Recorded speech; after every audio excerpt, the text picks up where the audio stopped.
બોલિવૂડ સંગીતકાર ઇસ્માઇલ દરબાર સુરતમાં ડોક્ટરની બેદરકારીના કેસમાં આપી જુબાની। ગિરીશ ગ્રુપ હોસ્પિટલમાં માતાનું થયું હતું મૃત્યુ।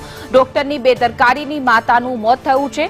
ઇસ્માઇલ દ્વારા આ નિવેદન આપ્યું છે। ડોક્ટરે વૃદ્ધ માતાની યોગ્ય સારવાર ન કરી શેક કરવાની ગરમ પાણીની થેલીથી દાઝ્યા હતા। બેદરકારીના આક્ષેપ સાથે 2009માં કર્યો હતો આ કેસ, જેમાં ડોક્ટર સામે વર્ષ 2009માં નોંધાવી હતી ફરિયાદ। અઠવા લાઇન્સ પોલીસ સ્ટેશનમાં થઈ હતી ફરિયાદ।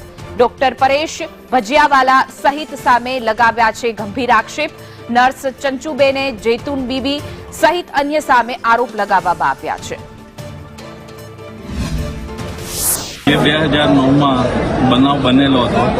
એ સમયે અમે સૌથી પહેલા લેખિતમાં અરજી આપી હતી અને જવાબદાર તમામ ડોક્ટરોને એ અરજીમાં અમે આરોપી તરીકે દર્શાવેલા।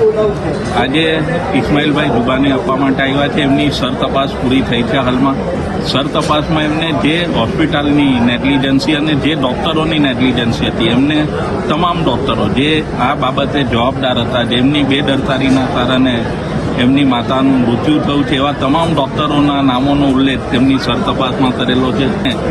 આ જે બનાવ બન્યો છે એમાં જ્યારે ફરિયાદ થયેલી હતી ત્યારે એમની માતા જીવિત હતી, પરંતુ ફરિયાદ બાદ એમની માતાનું અવસાન થયું છે। તો આ બેદરકારીના કારણે અવસાન થયું છે, તે મુજબ અમે કલમ 304નો પણ ઉમેરો કરવા માટેની કાયદાકીય પ્રક્રિયા હાથ ધરનાર છે। 16 साल हो गए और आज भी मेरा यकीन जो है हमारे कानून पर है, हमारी सरकार पर है। सब लोग मुझसे ये बार बार कहते भी है कि यार 16 साल तुमको कैसे लग रहा है।